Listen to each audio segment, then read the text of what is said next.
So hi everyone, welcome back to the AmBIssadors. So you have me and Lo back with you in lockdown. So we're doing an online episode and we have a guest with us. So esteemed guest, do you want to introduce yourself? I've not been called esteemed before. Hi, I'm Erin. I am a queer and autistic writer, officially, yay. And I am a queer autistic attempter of activism. I don't want to, saying activist is weird because I feel like I'm just trying my best. Change the world, but maybe not always succeeding. I think even little things make a big difference. And I think that's going to be part of what we're talking about today, this idea of online activism and online things being less real and valid than the outside world. Yeah. So you do a lot of work and activism around making the queer community more accessible. And so lockdown has forced us all online. So how does that make you feel, seeing that everything is now online and more accessible when beforehand maybe things were less accessible? I mean, I think it's I know that it's not just the autistic community, that it's the wider sort of disabled community that it is feeling a little bit miffed, that for so many years we've been asking for things to be more accessible and it's always been, oh no, we can't do it, it's too much hassle, it's too much trouble. Whereas the lockdown has kind of proved that actually we could have done, it wasn't impossible. It was quite easy to do. I mean, most people kind of have kind of pulled it out the hat. So it's this weird place, particularly with a lockdown, that I know a lot of autistic people are feeling, in that we're sort of like, oh, okay, this is okay, actually. I'm not having to commute into work. That's quite nice. But then there's another element of, obviously, we're living in a time that feels like there's an overwhelming sense of doom in the air. And autistic people tend to live at a very high level of kind of, the baseline of our anxiety is quite high. So it's gone like shot right up. So that's, so obviously that's a lot of people feeling very, very nervous, but also feeling obviously quite validated in the access tools that we've been saying we need clearly work and are clearly actually quite easy for people to implement, but then a bit miffed because if people had listened to us years ago, it's the whole thing, well, if you'd have listened to us a little while ago, you wouldn't be in this mess right now. Yeah.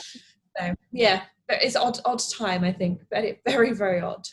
Yeah, I think, Vaneet and I both have talked about both having anxiety issues, and for us as well, like, I don't know about you, Vaneet, but my anxiety, I'm like living at a new normal right now, where like I'm anxious all the time, but I feel more validated in that anxiety because normally my anxiety is so unreasonable, whereas right now my anxiety is actually reasonable, and it's a very, very strange time to have anxiety. Have you found that as well?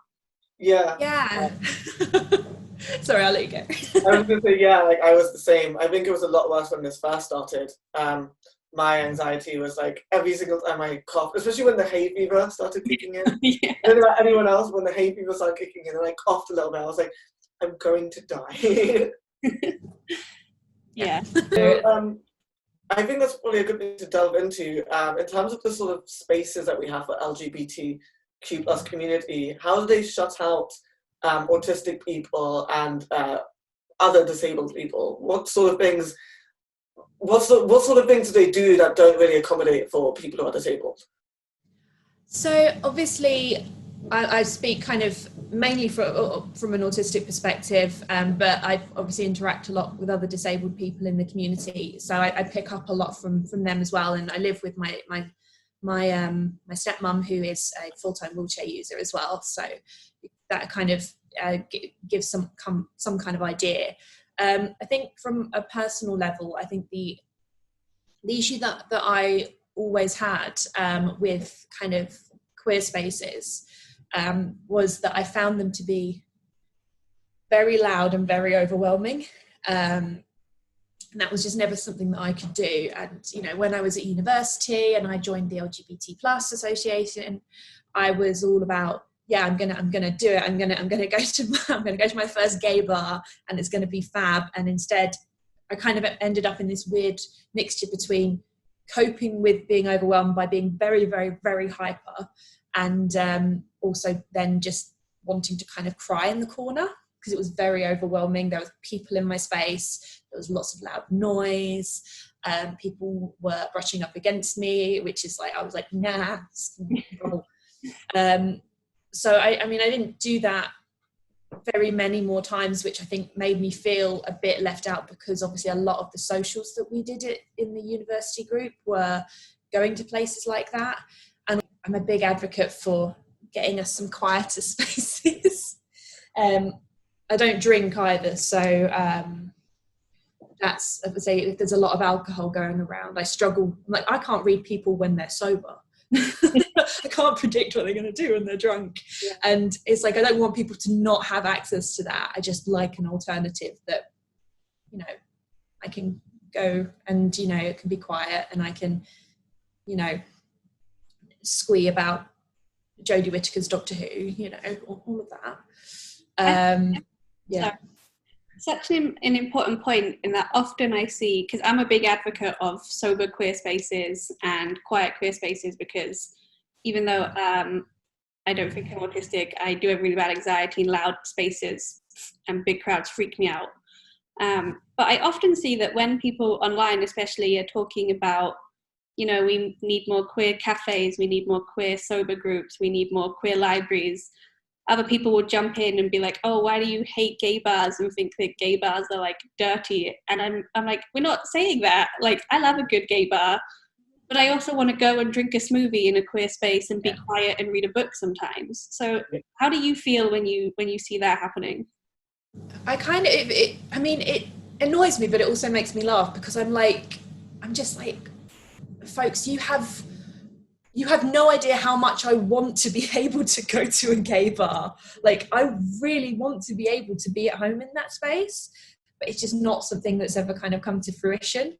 So I'm like a big kind of defender of those spaces, because they're so important, and they are, and a lot of, you know, and it's not even an autistic thing. I've got several kind of queer autistic friends who they're kind of in that area, they're more sort of sensory seeking than getting overwhelmed.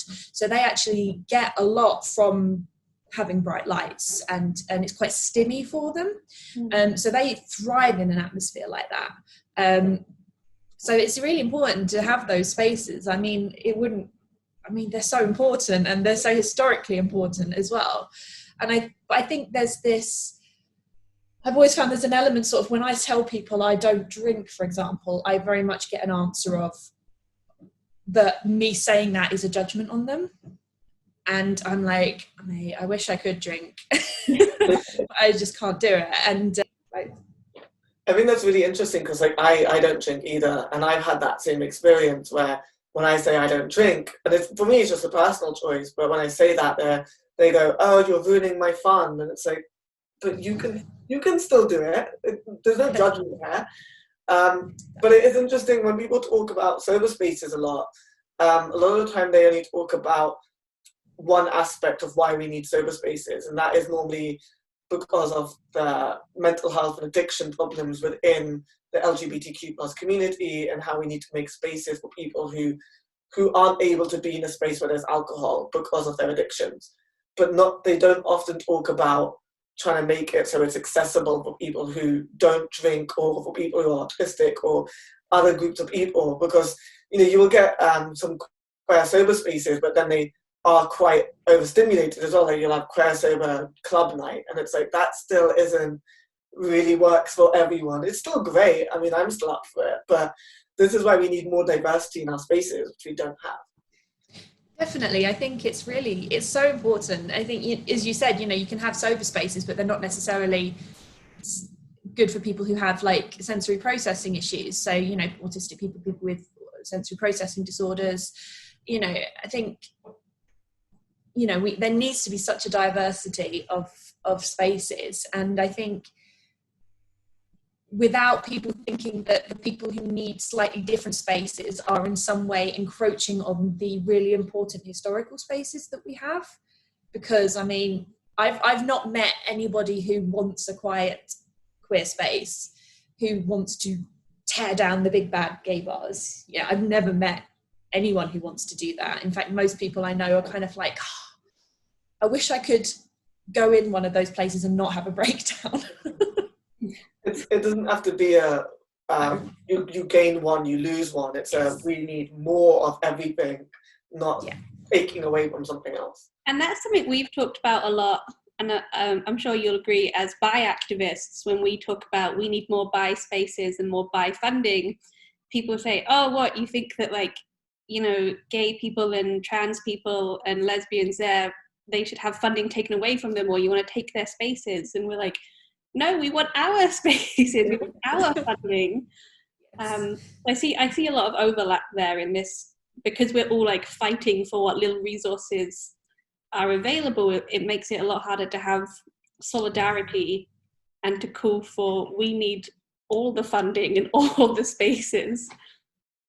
Yeah, I think that's something that we find in the disability community as well, because obviously the thing with a disabled community is that, oh my goodness, the range is unending of, you know, there's so many different people with kind of different access needs, and sometimes access needs clash with each other. So, for example, somebody who's autistic may need a quiet space, may need there to not be any sudden noises, but then another autistic person in that same space may absolutely, as an access need to be able to make noises, as that's how they self-soothe, or that's how they stim, or they can't help it, or they have tics, you know. So then it's like those two people's access needs are completely clashing. I think because, you know, we're so different, and often it does feel like we are kind of fighting over the scraps of the resources that we're allowed. Obviously, bi people sometimes have a harder time accessing the queer community because it's really biphobic sometimes, and there are less bi resources. So how have you found the intersection of being a bi person in the queer community and a bi autistic person in the queer community? I think there's a couple of things, but I think like the main one on an emotional level is kind of the being taken seriously. I think I've found out a lot since kind of getting my diagnosis as autistic, but also since the last couple of years when I've started doing talks about it and, you know, writing my book and talking to people. It's been is that sense of autistic people who are in any way LGBTQIA+ are really not taken seriously, because it's assumed that we don't have the capacity to kind of self-determine who we are, and a lot of it is just like, oh, you know, my autistic daughter, I think she's just got a boyfriend, so she thinks she's bi. Or it's that whole thing that's in the press a lot at the minute, like, wow, you know, all of these people who are autistic and transitioning, they must not actually need to transition, because how can an autistic person know that they need to transition? You know, so I think it's that, I feel like it's that I'm obviously being bi, there's that feeling of feeling a little bit like people aren't going to take you seriously in the community and what you have to say, because you're not like proper gay, whereas and the autistic side of it as well is another thing, that people just don't take you seriously, because it's assumed that if you're autistic or neurodivergent in some way, that it's kind of just assumed that sexuality and gender and things are just things that you don't participate in. Yeah. So yeah, it's that kind of that double whammy of kind of not being taken seriously, and also obviously, as you said, finding the resources. You know, finding bi-specific resources is really hard, and finding resources particularly for autistic adults is really hard. And then there's also then no crossover, because there's kind of bi resources that maybe don't work as well for an autistic bi person.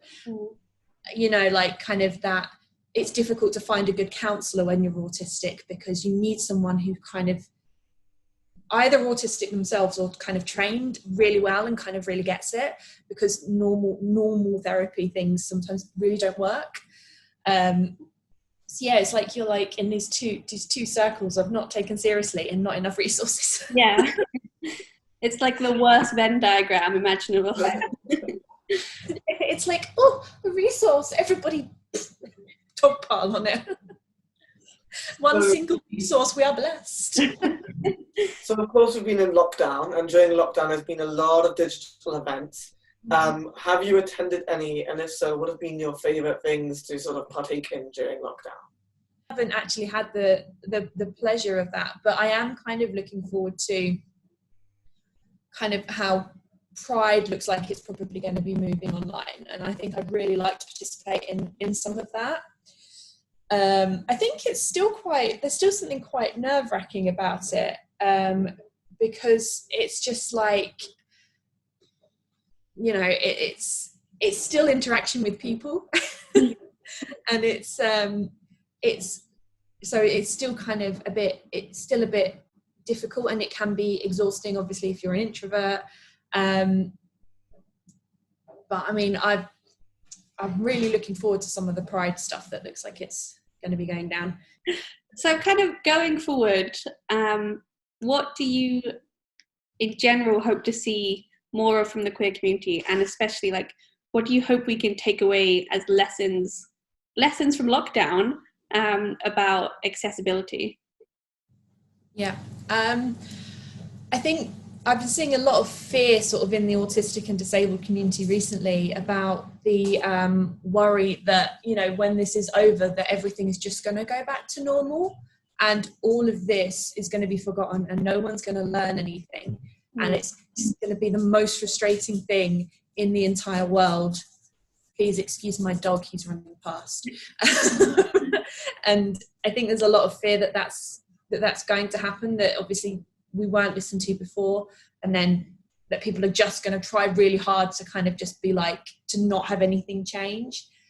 But I think I personally think it's going to be quite hard to do that, because I think there's been such a shift that I think people have kind of experienced a new normal.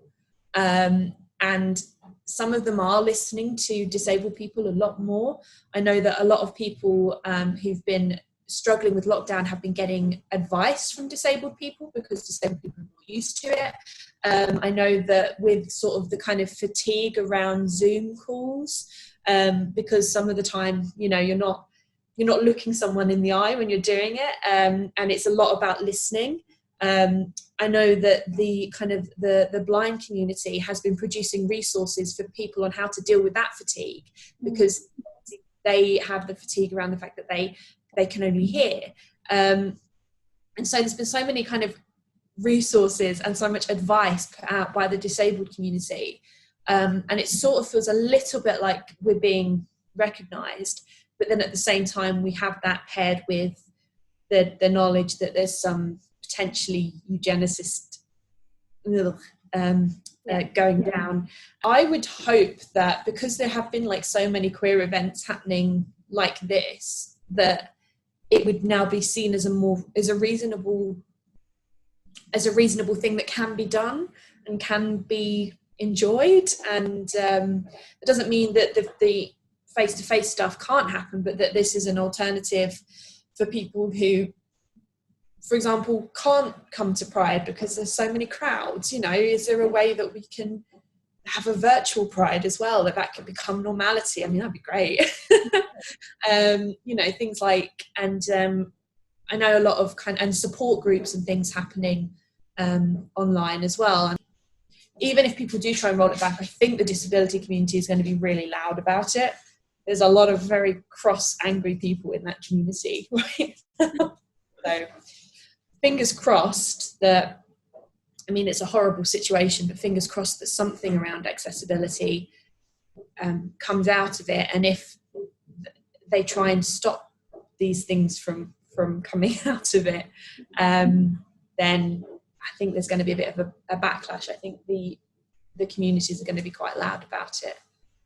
And I think that's where the queer community needs to kind of step up to the plate as well and show solidarity with the autistic community and the disabled community and say, you know, we're not going to let these lessons be forgotten and we're going to like implement them. And I hope we see that happening if there's any pushback. I think because people are interacting a lot more online, a lot of the autistic queer community interacts online. It's a space that we inhabit because it's a space that we can be on. It's definitely been an absolute lifesaver for me. I mean, I feel like I'm part of a community online, and I think that's really important.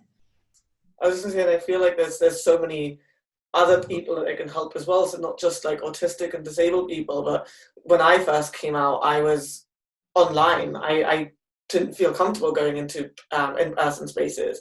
And there are so many people who don't feel safe in that space and are closeted and etc. That online is such a way to reach so many more people. And I think it's a fair among a lot of people that like there'll be no lessons learned, like even from the government, that they won't learn lessons from this lockdown. And I really hope, like Lo said, that if things do start rolling back, that everyone does show solidarity for autistic people and disabled people to keep more events online, like have the in-person ones, but we don't have to take away from something to give to something else. You can have both. Exactly. So Erin, thank you so much for joining us. It was a really illuminating conversation. I've definitely learned a lot. Yes. Thanks for asking me. Oh, very flattered. And I hope everyone else watching has learned a lot and is going to take these points forward with them so that we can help create more accessible queer spaces in the future. So thank you everyone for joining us for another episode of the AmBIssadors. We will be back in 2 weeks' time. Maybe we'll be out of lockdown, maybe we won't be, who knows, it's a gamble. Make sure that you like and subscribe, and leave your comments below of what you would like to see LGBTQ+ spaces do to make the spaces more accessible. Thank you for watching. Bye. Bye.